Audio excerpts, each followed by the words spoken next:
Hey guys, welcome back to my channel. Today's video I'm going to be talking about the Batman, of course, and from my title you can probably tell that I absolutely loved this movie. It might actually be a masterpiece.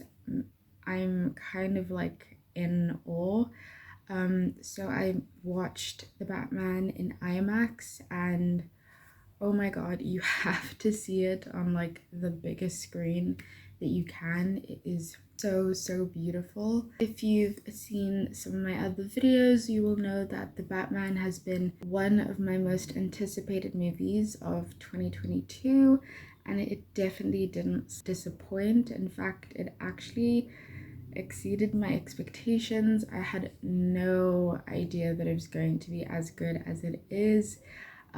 So it is a 3-hour film, and I was really worried that it was going to be too long, terribly paced, and I was gonna like enjoy it but not like love it.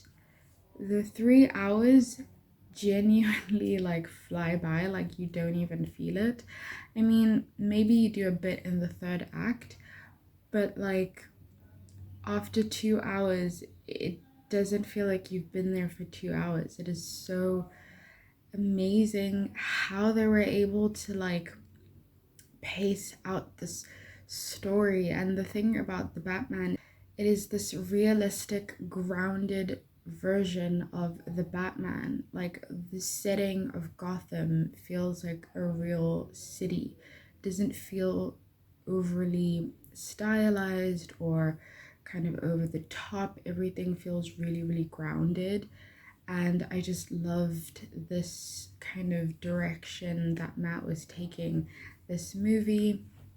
From the opening sequence, oh my god, the opening sequence, I just couldn't believe how good it was. It kind of reminded me of which is like a weird comparison because they're very different, but it kind of reminded me of Blade Runner 2049, and just sort of that similar like energy and vibe of like Ryan Gosling's character Kay is sort of like just like wandering through the city, and he's just like alone, and there's all this like all these things going on around him. And similarly, Batman is narrating what Gotham is like as he's like wading through the streets, and it just is so beautiful. And the way that it's shot, I mean, this has some of the best cinematography I've ever seen in a comic book film. I can't think of anything better, to be honest, although Birds of Prey is still like, it probably will always be my favorite comic book film, but that's just like my own personal like enjoyment of the movie. But yeah, definitely like just absolutely gorgeous. The score, oh my god, there are so many things I want to talk about this film, and I probably won't get into all of it, but like Michael Giacchino's score is one of the most incredible scores. It is so beautiful and so haunting and so like just sort of like obviously very dark, and it's kind of got these operatic moments and these big swells and these kind of low points. It's so amazing. And I can't believe he also did the score for No Way Home, which was also such a great score. Like, wow. Robert Pattinson as the Batman, chef's kiss, actually just like perfect. I obviously am a big Rob Pattinson fan from his indie stuff, Twilight, all of it. I love it. I've always known that he was like a great actor, but here it's some of the best work he's ever done, which is insane, coming off of Tenet, where he was like amazing in Tenet. He is even better in the Batman. He is so incredible, and the really cool thing about this movie is that you see the Batman way more than you see Bruce, and he has to play Batman fully covered in a suit, covered in the cowl and the mask, and with his eyes blacked out, and there's so much that he has to convey, and he doesn't really speak that much. There's a lot more narration where you get to hear his inner thoughts, but like even in the moments where he doesn't speak and he's like fully covered as Batman, there is so much that he's telling you just with his eyes. It is such an incredible performance, honestly. I cannot wait to see how he kind of explores Batman in the sequels, because it's like such an exciting, the thing about doing more of like a year one, year two Batman is that he's obviously a lot more like broken, still dealing with like childhood trauma, obviously, just really, really sort of like in an emotional place. But when he's Batman, he's obviously trying to like cover all of that up. He's trying to like be like strong or whatever and in control at all times, but you can see even within that there's still like a rage and like a chaos there. And I love how both Robert and Matt Reeves were able to like convey that, just so amazing.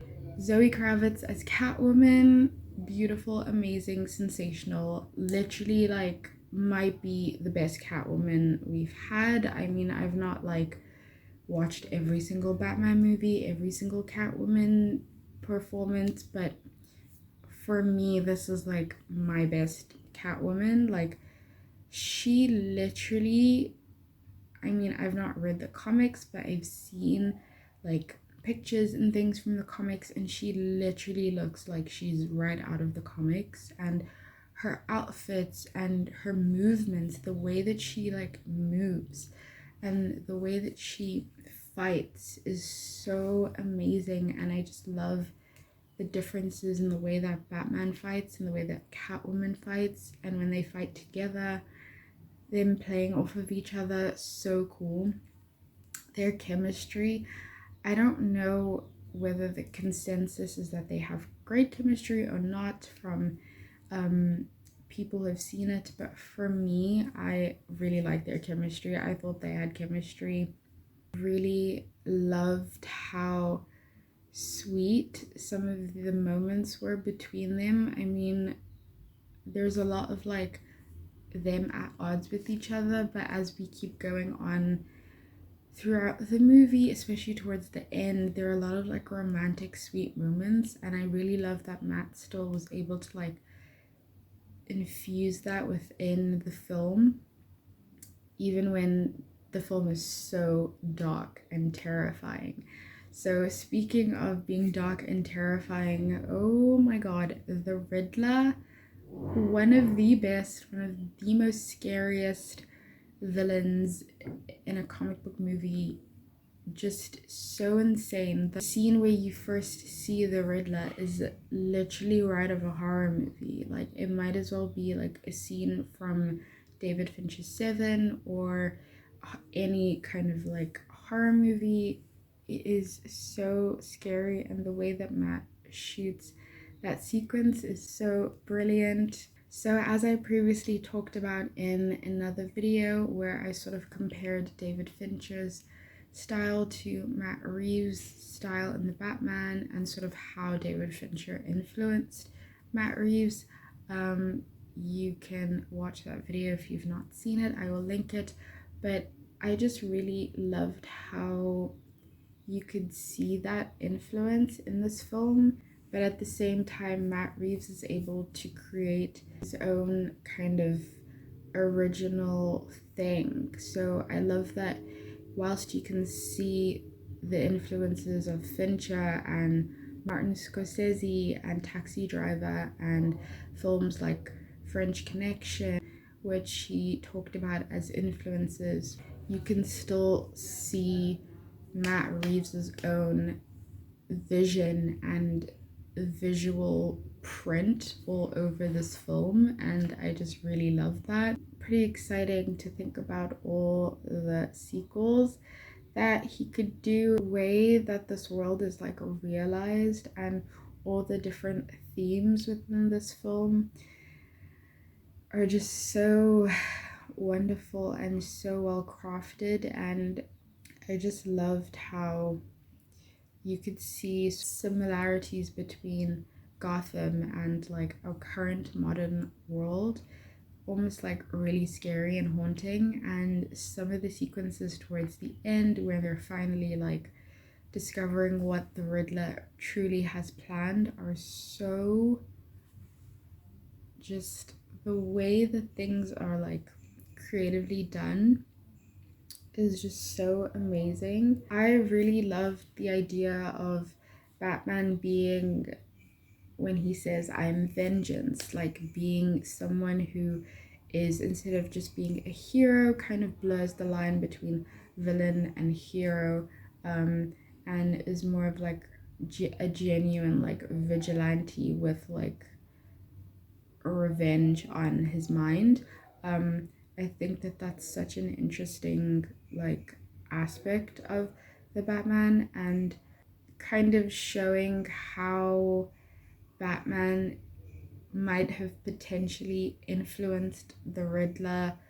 Well, the Riddler does actually say like, you inspired me, so, and how that has like a trickle down effect to other people. And obviously as we get to the arena sequence, so this is more sort of like a spoiler territory, where Riddler's in prison, but he still has his followers go out to go and kill the mayor.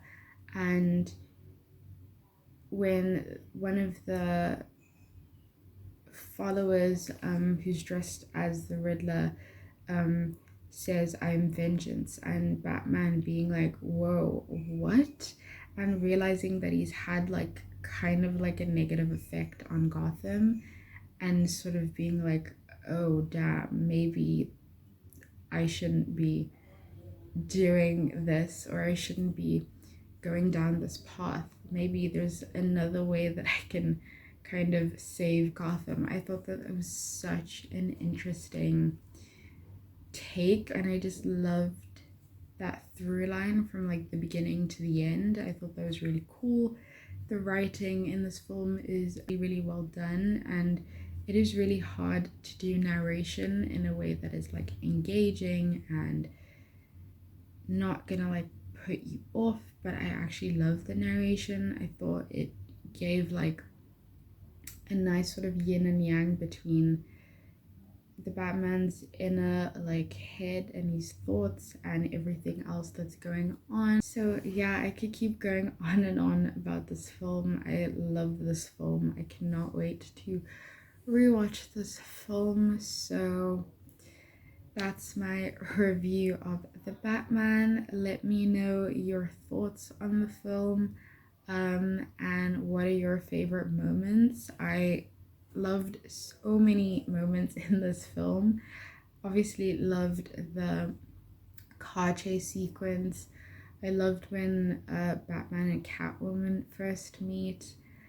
I loved all the stuff with the Riddler, just really cool, scary Fincher vibes.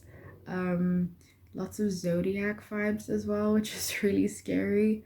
The scene between Batman and the Riddler when they're in prison, I loved that sequence because it's literally just like a simple shot reverse shot scene of them just talking. And oh my god, Paul Dano, some of the best acting I've seen, just truly amazing. Like, he was not wasting a second of screen time. So yeah, just everyone in this movie is so amazing. Even Colin Farrell as Penguin was so disturbing, but also so kind of like funny and insane. Just a really great, gritty, dark version of the Batman, and I absolutely ate it up. I loved it so much, and I cannot wait to unpeel more and more as I keep watching. So yeah, let me know your thoughts. Give this video a like if you enjoyed it, and of course subscribe to my channel. I'm working my way to 300 subscribers, so subscribe, and I'll see you in the next video. Bye.